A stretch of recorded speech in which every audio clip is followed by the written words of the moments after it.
fiainan'ololetsy vita mora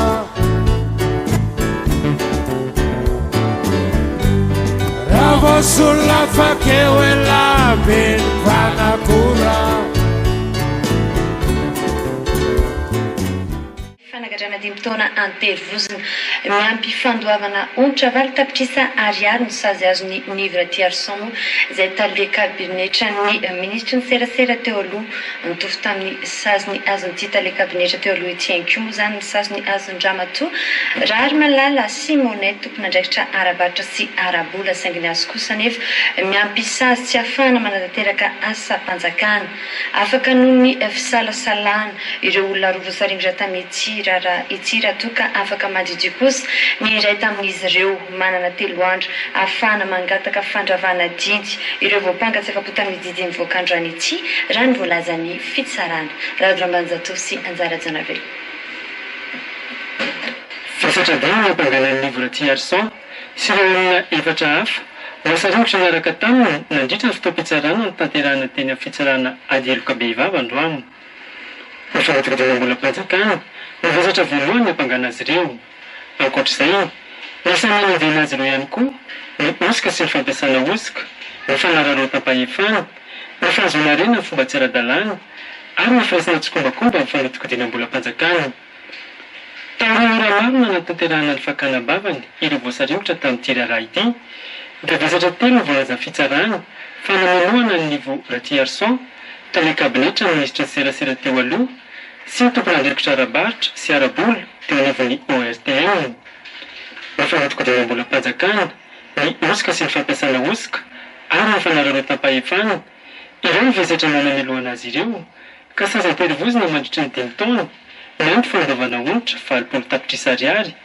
ny sazy azo tale kabinetra ny ministra ny serasera teo aloha sy ny tompon'andraikitra arabaritra sy arabola teo anivon'ny ORTM sady miandry tsy fahafana manatanteraka asa-mpanjakana intsony kosa ny sazy azony ty farany afaka ny fisalasalana kosa ireo olona roa voasaringotra tamin'ity raharaha ity dia Andrianatoandro Rado mpitantana olona asa-mpamokatra fandarana iray sy ireo manatsoza finjoelona tany jeneraly ny ofisin'ny radio sy televizion mpanjakana teo aloha afaka madidiny kosa iravalson aina mampiona irakiraka eo anivon'ny ORTM nahagaga taorin'ity raharam-pitsarana ity dia mbola afaka nandeha fiarakaretsaka ny voapanka taorin'ny voandidina nameloka azy tsy nahitana mpiandry fonja nanao fanamena ihany koa nanaraka ity olona mpanodikoto mbola mpanjakana amin'ny manapitrisa maro ity tamin'ny fotoanany karaha-ministra teo aloha Augustin Andriamana nory tena fitsarana izay nienjena no fanahikevitra kosa nefa dia mpitandro filaminam-polo maro no niambina azy eny fahatreny fomba ny sambolana azy teny mpandevenana azy dia rakotra mpitandro filaminana tanteraka fa ny fanontaniana lehibe indrindra mipetraka ny hoe raha asan-terivozina mandritra ny 5 taona no sazy azo ty tale kabinetra ny ministra ny serasera teo aloha ity no ny fanatokadina mbola mpanjakana amin'ny tempona 420 sy 4,5 sy 4 sy 5,7 tapitrisa ariary natonana kosa ny sazy tokony azon-drama tokony hodina raha izay mamonjy sy ireo mpirapetsapetsa sy mpiaro azy eo fitondrano izay voasaringotra no ndraraha kolokolo amina miliara maro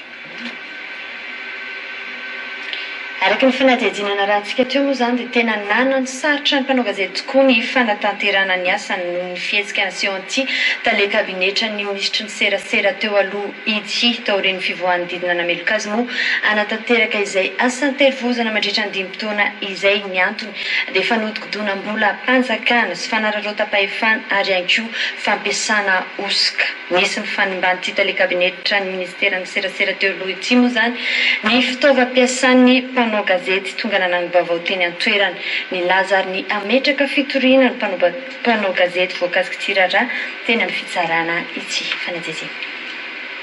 masimbatsingana ireo mpanao gazety nanatanteraka ny asany tonga teny amin'ny fitsarana no mifetsika nasony mpiaradia amin'ny tane kabinetra ministra ny serasera teo aloha taoriny fivoahan-diti-pitsarana nanameloka azy teny amin'ny fitsarana adeloka behivavy ny ariva teo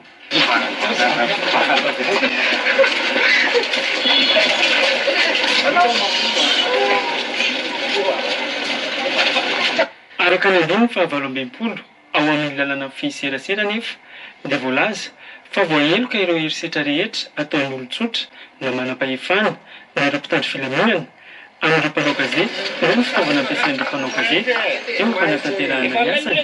ary azo enjehina mifanaraka amin'ny fehezan-dalàna famaizana na ny kody penalina. Izany dia milaza ny ametraka fitiliana ny mpanao gazety voakasikin-dra raha tena fitsarana iny. Mitombona ve ny zavatra ohatran'ireny hoe nizoan'le hoe le mpanao gazety manao ny asany natongavana eny tsy hoe voasambany hoe reportage nandanako eraky Madagasikara be da be ny reportage nandanana ka aiza zany ny fiarovana amin'ny mpanao gazety raha hitady ny fahamarinana ary misy olona ve efa voaheloka izy dia no ny heloka ve ny tena ve ny nahatonga azy meloka sa no ny ratsy nataony ka eo anatrehan'izay dia ametraka fitoriana izahay noho ny fitaovana isimba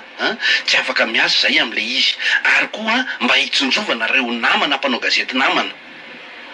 hoe reny ve ny anaovana amin'ny mpanao gazety. Nataka ny faharoana azo mpanao gazety eo am-panatanterahana ny asany ihany koa eo mpanao gazety voakasikin-draharaha iny.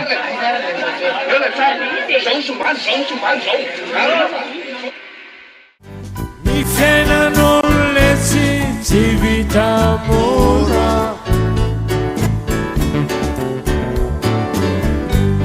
raha voasolona fakeo ela be ny mpanakora